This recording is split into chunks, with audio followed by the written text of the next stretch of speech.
It's Vijaya Dashami today, the 10th and the most significant day of the ongoing Dasai festival.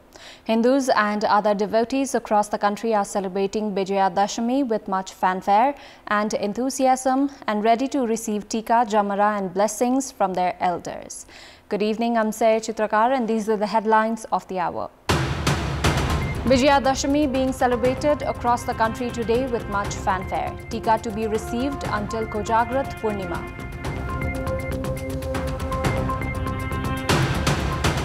Use of banknotes during Dasai festival remains unchanged despite the increase in electronic transactions. Nepal Rashtra Bank compelled to spend 400 million rupees annually to print new notes.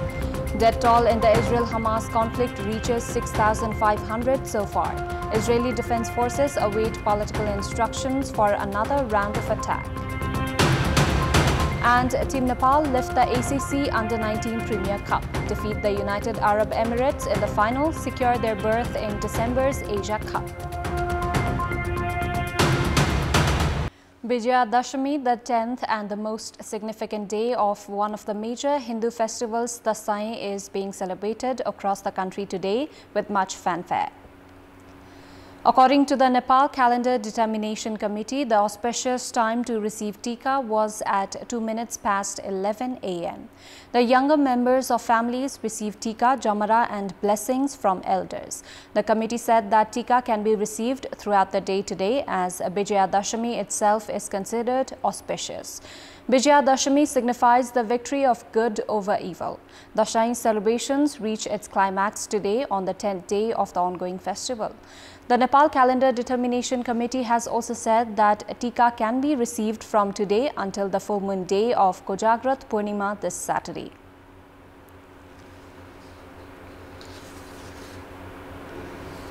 President Ramchandra Paudel has extended best wishes to Nepali nationals residing at home and abroad on the occasion of Dasai today. Issuing a message on the occasion of the Vijaya Dashami today, President Paudel extended best wishes to the Nepali citizens for peace, prosperity, happiness and good health and progress. President Paudel also expressed belief that the festival will promote justice and equality. Likewise, Prime Minister Pushpa Kamal Dahal, Chief Justice Bishambar Prasad Shrestha, Speaker of the House of Representatives Devraj Khimire have also extended best wishes to the people of Nepal on the occasion of Vijaya Dashami today.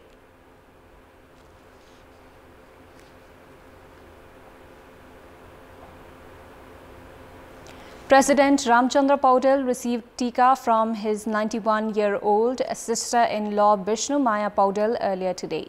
The President had also received Tika, Jamara and blessings from Hindu priests. The President received Tika at his official residence in Sheetal Nivas at 2 minutes past 11 a.m. earlier today, which was the auspicious time for the same. The President had also offered Tika to his family members. The President offered Tika to high-ranking officials between 2 to 3 p.m. and general public between 3 to 5 p.m. earlier today. Although electronic transactions have picked up pace in recent time, the use of banknotes during Dasai remains unchanged. The Nepal Rashtra Bank has been compelled to spend 400 million rupees annually as most notes used during the festival are damaged with colors. The central bank says the number of electronic transactions this year in the Nepalese month of Shravan that falls between mid-July to mid-August was 30 million, which is 10 million more than last year during the same period. Last year, during the month of Shravan, the number of people using mobile banking was 18.6 million, while this year the number has risen to 21.6 million. The use of digital wallet and QR codes for transactions have also gone up. However, despite the increasing use of electronic medium for financial transactions, the use of banknotes still remains the same during Dasai. The central bank has hence urged the members of public to avoid getting the notes tainted with colors as the state spends over 3 billion rupees in printing new notes each year, especially for the festival. Meanwhile, observers attribute the lack of strict actions against those tampering with the notes as the reason behind the continuing trend. The Nepal Rashtra Bank says notes worth 25 billion rupees are exchanged each year during Dasai. However, by the end of Tihar, one-third of the new notes return dirty. Based on existing laws, anyone writing on banknotes or scribbling on them can face up to 3 months in prison and a fine of 5,000 rupees. The implementation, however, remains feeble.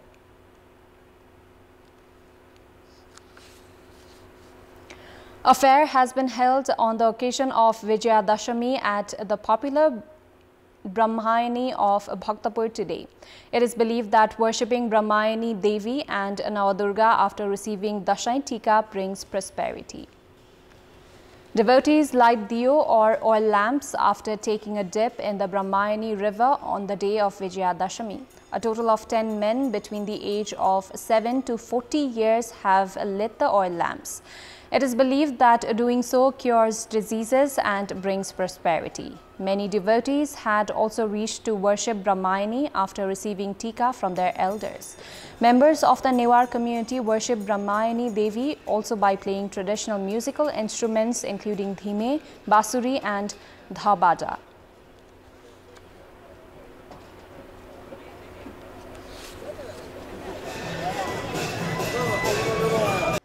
The detailed project report DPR of Uttar Ganga hydroelectricity project of Thorpatan Baglung, identified as a hydel project with a reservoir 31 years ago, is yet to be prepared.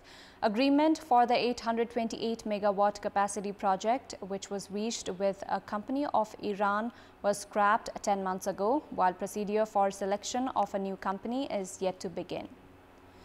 The Nepal Electricity Authority had identified the prospect of a hydroelectricity project with a reservoir back in 1992. Initially, a 300 megawatt capacity project with a reservoir was proposed, which was then revised to 828 capacity 8 years ago. The Electricity Development Department has already issued a permit to the authority for production of electricity. Responsibility of preparation of the DPR of the project was assigned to a company of Iran in 2021. However, the entity did not proceed with the required works, which led to the scrapping of the agreement, while procedure for selection of another company is yet to begin. Around 1,250 families are to be displaced by the project, which is estimated to cost around 150 billion rupees, while the reservoir is to spread over 12 square kilometers. However, the local residents have been left disappointed as the project works have yet to move forward. Time now for our segment, Public Pulse, where you text us with your opinion. Public Pulse. Here's the question: why has consumption of dairy products reduced? Your options are A, low income, B, high production, and C, quality not up to mark. Voting is on. Type any WS, select your option A, B or C and send it to 34001 to share your opinion with us. Time now for international update.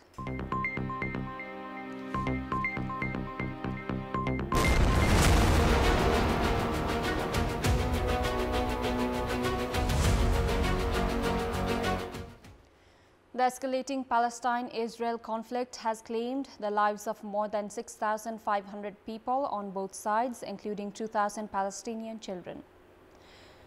More than 5,182 Palestinians in the Gaza Strip and West Bank have been killed and over 15,000 others injured. Among them, 5,087 people were killed in the Gaza Strip and 95 in the West Bank. The conflict has also killed over 1,400 people on the Israeli side. Meanwhile, one of the two Israeli hostages released from Hamas custody, 85-year-old Yocheved Lifshitz, shared her experience with reporters, saying that Hamas tunnels were like spider web, that Hamas militants took care of the sanitary aspect of their stay so they didn't get sick, and told the hostages they believed in Quran and wouldn't hurt them. Israel's military spokesperson Daniel Hagari said the military was ready and determined for the next stage in the war and was awaiting political instruction. Israel's Prime Minister Benjamin Netanyahu has said the war would be prolonged, while French President Emmanuel Macron has called the international community for collaboration to deal with terrorism. Several Palestinians were killed and many injured, among them women and children, after an Israeli strike hit a gas station in southern Gaza's Khan Yunis today. The heavily damaged Abu Yunus gas station was a vital gathering point for displaced Palestinians seeking shelter, drinking water and power for charging their phones. Gazan resident Abdullah Abu Attas said the station was full of people who had fled from eastern areas seeking safety, but they were betrayed in their sleep. Footage showed the destructive aftermath of the strike, with the station's roof destroyed, vehicles damaged and windows shattered. The Palestinian Health Ministry said the Gaza death toll has topped 5,000, including 2,055 children in 2 weeks of Israeli airstrikes in response to Hamas's 7th October attack on southern Israel, in which the Islamist militant group killed more than 1,400 people.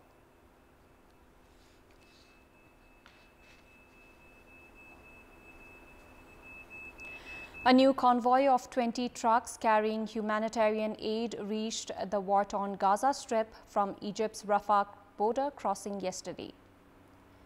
On Saturday and Sunday, 2 batches of humanitarian aid arrived in Gaza through the Rafah crossing, the only border crossing between the besieged coastal enclave and Egypt.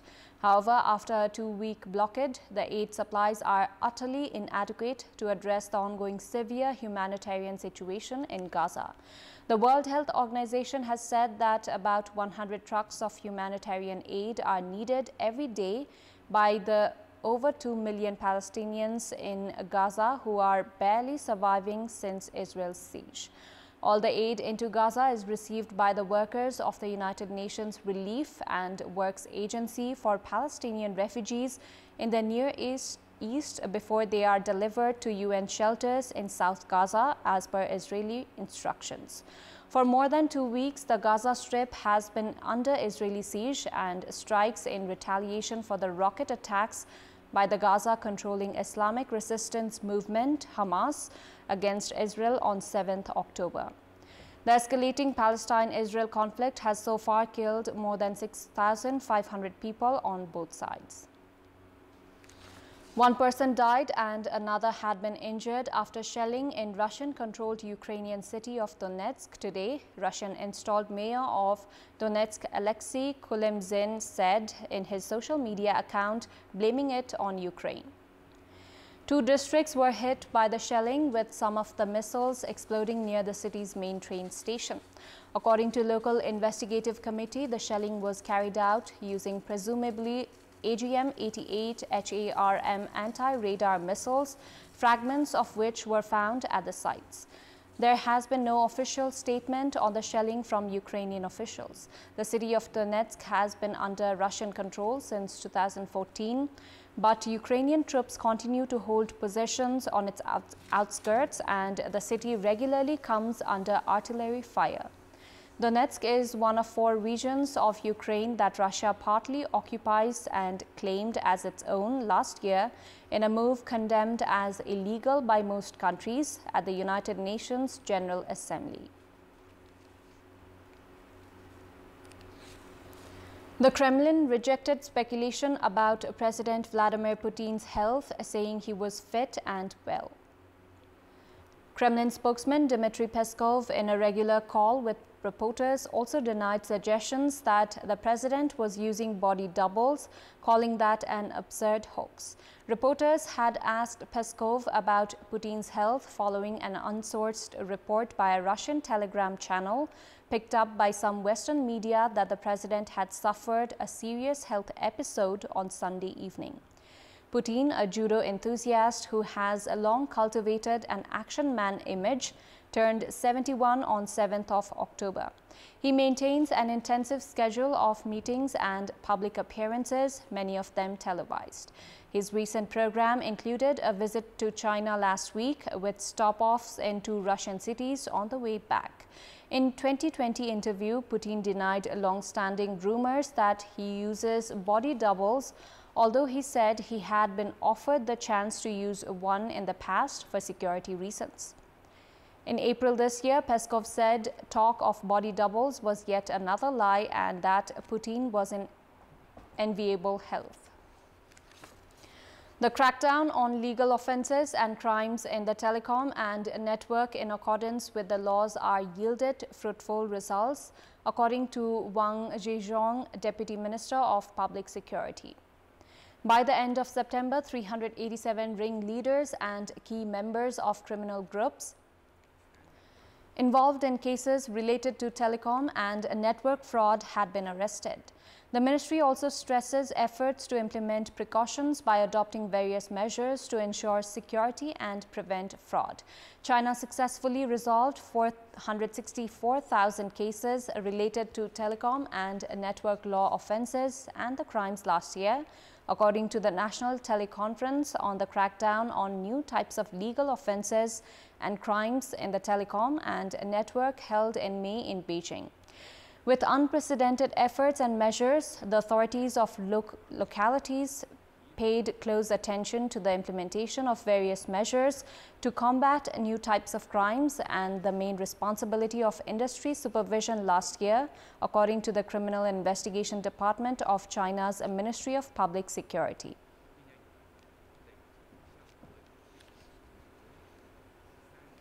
Residents in India's capital expect air quality to deteriorate in coming days, despite a brief respite today as the government vowed to reduce air pollution in the country. The National Air Quality Index reported air quality in New Delhi as poor on Tuesday, easing back from very poor on Monday. Although local residents noticed a drop in pollution levels, they said the air quality is likely to worsen in the days ahead due to the upcoming Diwali festival, when scores of people set off polluting firecrackers and the winter season. Dense smog usually forms over the Indian capital every winter as cold, heavy air traps construction dust, vehicle emissions and smoke from crop stubble burning in neighbouring states.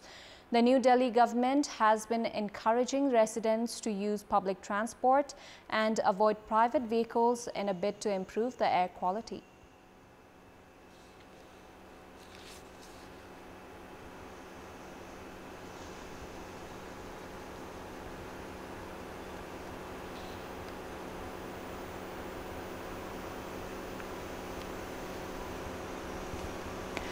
Bobby, the world's oldest dog, has died aged 31 in Portugal, Guinness World Record said yesterday. A purebred Rafairo Aletejano, who spent his entire life in a village in central Portugal, Bobby lived for 31 years and 165 days, breaking a record held since 1939 by an Australian cattle dog that died at 29 years and 5 months. Bobby's breed, which traditionally has been used as sheepdogs, usually has a life expectancy of 12 to 14 years, was declared the world's oldest dog in February this year.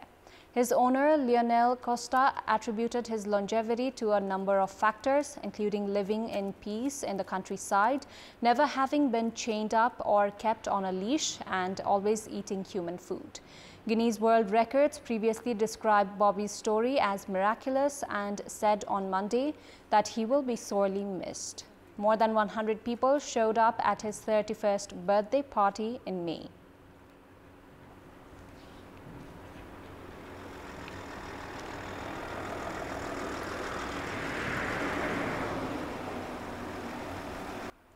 Before wrapping up, here's a look at the top stories once again. Vijayadashami being celebrated across the country today with much fanfare. Tika to be received until Kojagrat Purnima.